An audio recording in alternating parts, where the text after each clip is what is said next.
ಯಾವುದಾದ್ರೂ ಟೆನ್ಷನ್ ಬಂದಾಗ ಒಂದು ಆಯುಧ ಇಟ್ಕೊಂಡಿರ್ತಾರೆ ರಾಜಕಾರಣಿಗಳು. ಅಂಥ ಒಂದು ಆಯುಧ ಸಿ ಎಂ ಸಿದ್ದರಾಮಯ್ಯ ಬಳಿ ಇದೆ. ಏನದ ಆಯುಧ ಅಂತಂದರೆ, ಈಗಿನ ವರ್ತಮಾನ ಪ್ರಕಾರ ಕರ್ನಾಟಕದಲ್ಲಿ ಅತಿ ದೊಡ್ಡ ಜಾತಿ ಯಾವುದಪ್ಪ ಅಂತಂದರೆ ಅದು ಲಿಂಗಾಯತ ಜಾತಿ. ಹಾಗಾಗಿ ಅವರಿಗೆ MLA ಸೀಟ್ ಜಾಸ್ತಿ, ಕಂಟೆಸ್ಟ್ ಮಾಡೋದು ಜಾಸ್ತಿ, ಮಂತ್ರಿಗಿರಿ ಜಾಸ್ತಿ, ಮುಖ್ಯಮಂತ್ರಿ ಪಟ್ಟ ಬಂದಾಗ ಅವರಿಗೆ ಪ್ರಥಮ ಆದ್ಯತೆ. ಎರಡನೇದು ಒಕ್ಕಲಿಗರು, ಹಾಗಾಗಿ ಅವ್ರಿಗೂ ಜಾಸ್ತಿ ಮಂತ್ರಿಗಿರಿ ಜಾಸ್ತಿ.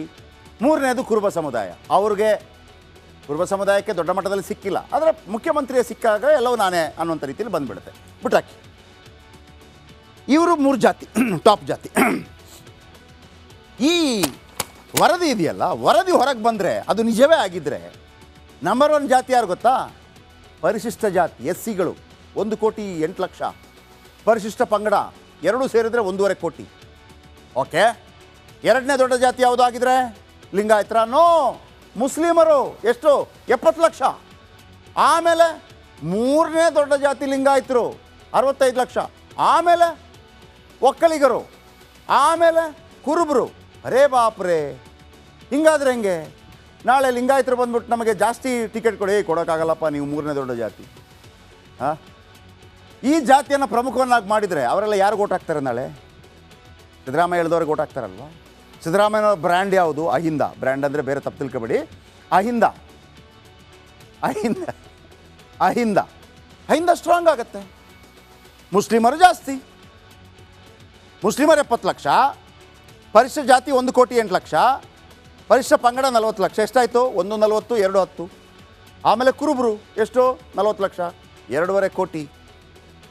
2.5 ಕೋಟಿ.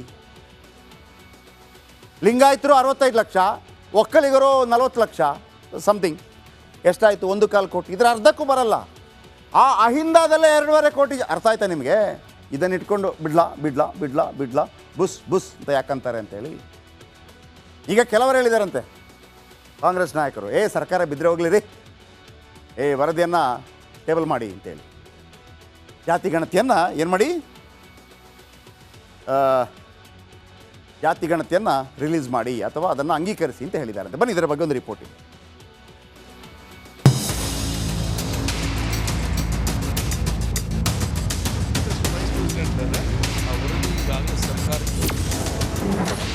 ಸರ್ಕಾರ ಬಿದ್ರೂ ಸರಿ, ಜಾತಿ ಗಣತಿ ಜಾರಿಯಾಗಲಿ. ಸಂಘರ್ಷದಲ್ಲಿ ಭಾಗವಾಗುತ್ತಿದೆ ಕಾಂಗ್ರೆಸ್. ಮೂಡ ಹಗರಣದ ಬೆನ್ನಲ್ಲೇ ಜಾತಿ ಗಣತಿ ವರದಿ ಜಟಾಪಟಿ ರಾಜ್ಯದಲ್ಲಿ ಮತ್ತೆ ಮುನ್ನೆಲೆಗೆ ಬಂದಿದೆ. ಜಾತಿ ಗಣತಿ ವರದಿಯನ್ನ ಜಾರಿಗೊಳಿಸಬೇಕು ಅಂತ ಹಿಂದುಳಿದ ಸಮುದಾಯಗಳ ಸಚಿವರು, ಶಾಸಕರು ಬೇಡಿಕೆ ಇಟ್ಟಿದ್ದಾರೆ. ಆದರೆ ವರದಿ ಸಲ್ಲಿಕೆ ಬಳಿಕ ಅಧ್ಯಯನ ಮಾಡಬೇಕಾಗುತ್ತೆ. ಆದ್ದರಿಂದ ಏನಿಲ್ಲ ಅಂದ್ರೂ 3 ತಿಂಗಳು ಬೇಕೇ ಬೇಕು. ಸಾಮಾಜಿಕ ಆರ್ಥಿಕ ಸಮೀಕ್ಷೆ, ಜಾತಿ ಸಮೀಕ್ಷೆ, ಇದನ್ನ ಸರ್ಕಾರ ಅಂಗೀಕಾರ ಮಾಡಬೇಕು, ಅದನ್ನು ಜಾರಿ ಕೊಡಬೇಕು ಅಂತಕ್ಕಂಥ ಒತ್ತಾಯವನ್ನು ಮಾಡಿದ್ದಾರೆ. ಜಾತಿ ಗಣತಿಗಾಗಿ ಕಾಂಗ್ರೆಸ್ನಲ್ಲೇ ಜಗಳ ಮಾಡಬೇಕು ಅಂತೇಳಿ ಮುಂಚೆನೂ ಇದೆ. ನಾನು ಮ್ಯಾನಿಫೆಸ್ಟೋ ವೈಸ್ ಪ್ರೆಸಿಡೆಂಟ್ ಬೇರೆ. ಆಮೇಲೆ ನಾವೇನಾದ್ರು ಅಧಿಕಾರದಲ್ಲಿ ಇದ್ದೀವಿ ಅಂದರೆ it is because of manifesto. ನಾವಲ್ಲಿ ಕಮಿಟ್ಮೆಂಟ್ ಕೊಟ್ಟಿದ್ದೀವಿ. ಸೊ ಇದನ್ನು ತುಂಬ ವರ್ಷದಿಂದ ಇರೋದ್ರಿಂದ ಮುಂಚೆನೂ ಕೂಡ ಸಿದ್ದರಾಮಯ್ಯ ಸಾಹೇಬ್ರೆ ಇದನ್ನು ಮುಂದಕ್ಕೆ ತೊಗೊಂಡಿದ್ರು ಅವಾಗ ಮಾಡೋದಕ್ಕೆ. ಸೊ ಅದಾದರೆ ಕರೆಕ್ಟಾಗಿ ಎಲ್ಲದೂ ಕೂಡ ಗೊತ್ತಾಗ್ತದೆ. ಅವೈಜ್ಞಾನಿಕವಾದಂಥ ರಿಪೋರ್ಟ್ ಇದು.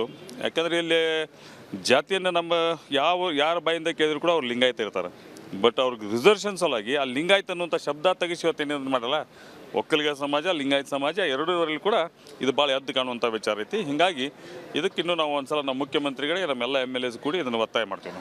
ಏನು ಜಾತಿ ಗಣತಿ ಈಗಾಗಲೇ 2 ಬಾರಿ ಚೇರ್ಮನ್ಗಳಾಗಿ ಬಂದಿದ್ದಾರೆ.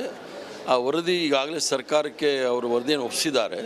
ಇದನ್ನು ಆದಷ್ಟು ಬೇಗ ಇದರ ಬಗ್ಗೆ ತೀರ್ಮಾನ ತೆಗೆದುಕೊಳ್ಬೇಕು, ಅದನ್ನು ಜಾರಿಗೆ ತರಬೇಕು ಅಂಥೇಳಿ ನಮ್ಮ ಒಂದು ಬೇಡಿಕೆಯನ್ನು ಮುಖ್ಯಮಂತ್ರಿಗಳ ಮುಂದೆ ಇಟ್ಟಿದ್ದೀವಿ. ಅವರು ಮುಂದೆ ಬರ್ತಕ್ಕಂಥ ಕ್ಯಾಬಿನೆಟ್ ಸಭೆಯಲ್ಲಿ ಅದನ್ನು ಚರ್ಚೆ ಮಾಡ್ತೀವಿ ಅಂತ ಹೇಳಿದ್ದಾರೆ. ಭಾಳ ಸಂತೋಷ. ನಾವು ಸರ್ವಾಧಿಕಾರದ ಪಾರ್ಟಿ ಅಲ್ಲ, ನಾವು ಪ್ರಜಾಪ್ರಭುತ್ವದಲ್ಲಿ ನಂಬಿಕೆ ಇಟ್ಕೊಂಡಿರ್ತಕ್ಕಂಥದ್ದು.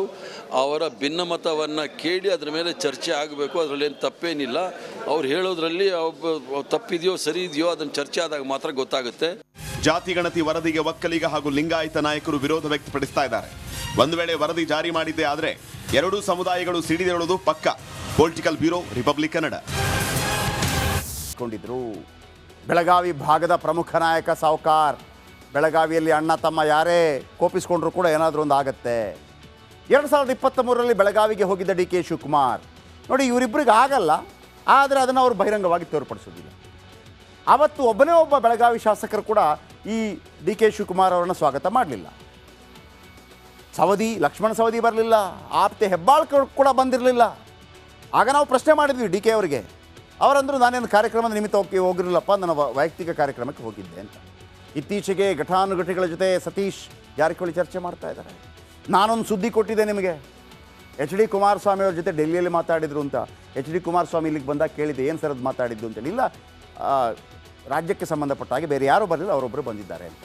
ಇನ್ನೊಂದು ಮಾಹಿತಿ ಪ್ರಕಾರ, ಒಂದು ವೇಳೆ ಸಿದ್ದರಾಮಯ್ಯನವರಿಗೆ ಕಿರಿಕಿರಿ ಮಾಡಿದರೆ 42 ಶಾಸಕರ ಜೊತೆ ನಿಮ್ಮ ಜೊತೆ ಬರ್ತೇನೆ, BJP ಜೊತೆ ಬರ್ತೇನೆ ಅನ್ನುವಂಥ ಮಾತನ್ನು ಹೇಳಿದ್ದಾರೆ ಅನ್ನುವಂಥ ಊಹಾಪೋಹದ ಸುದ್ದಿ ಇದೆ. ಹಾಗಾಗಿ ಮೊದಲು ಎಚ್ ಡಿ ಕುಮಾರಸ್ವಾಮಿ ಜೊತೆ ಮಾತುಕತೆ ನಡೆಸಿದ್ರು ಸತೀಶ್ ಜಾರಕಿಹೊಳಿ. ನಿಜವಾಗಲೂ ಸಿದ್ದರಾಮಯ್ಯ ಪರ ಬ್ಯಾಟ್ ಬೀಸ್ತಾ ಇದ್ದಾರೆ, ನೆನಪಿಟ್ಕೊಳ್ಳಿ ಸತೀಶ್ ಜಾರಕಿಹೊಳಿ. HDK ಬಳಿಕ ರಾಹುಲ್ ಗಾಂಧಿ ಜೊತೆ ಚರ್ಚೆ ಮಾಡ್ತಾರೆ, ರಾಹುಲ್ ಬಳಿಕ ಡಾಕ್ಟರ್ ಜಿ ಪರಮೇಶ್ವರ್ ಜೊತೆ ಸಭೆ ಮಾಡ್ತಾರೆ, ಅದೇ ಗ್ಯಾಪ್ನಲ್ಲಿ ಡಿ ಕೆ ಶಿವಕುಮಾರ್ ಜೊತೆ ಕೂಡ ಚರ್ಚೆ ಮಾಡ್ತಾರೆ.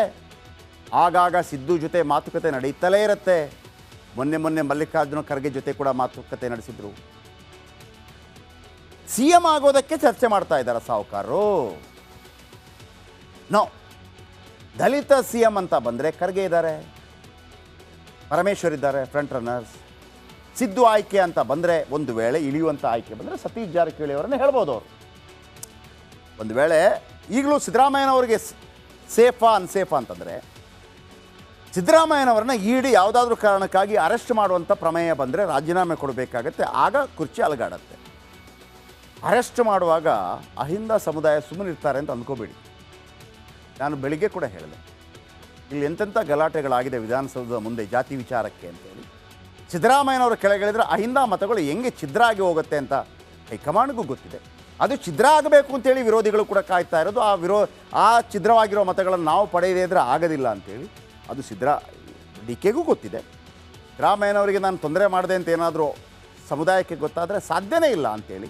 ಯಾಕಂದರೆ ಕೇವಲ ಲಿಂಗಾಯತ ಸಮುದಾಯ, ಒಕ್ಕಲಿಗ ಸಮುದಾಯ, ಒಂದೊಂದು ದೊಡ್ಡ ಸಮುದಾಯಗಳು ಬಂದು ಪಾರ್ಟಿ ಕಟ್ಟೋಕ್ಕೆ ಸರ್ಕಾರ ಬರೋಕ್ಕಾಗಲ್ಲ. ಒಂದು ದೊಡ್ಡ ಸಮುದಾಯ ಜೊತೆ ಇನ್ನೊಂದು ಸಮುದಾಯ ಇರಬೇಕಾಗತ್ತೆ.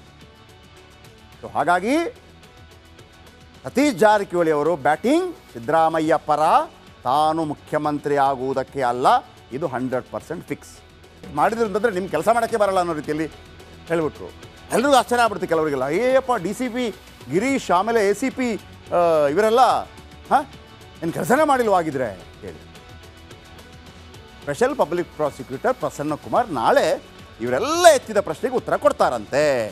ಹೇಗಿರ್ಬೋದು ನಾಳಿನ ವಾದ, ಅದನ್ನು ನೇರ ಪ್ರಸಾರದಲ್ಲಿ ನಿಮಗೆ ತೋರಿಸ್ತೀವಿ. ಅದಕ್ಕಿಂತ ಮೊದಲು ಈ ರಿಪೋರ್ಟ್ ನೋಡ್ಕೊಂಡು ಬನ್ನಿ.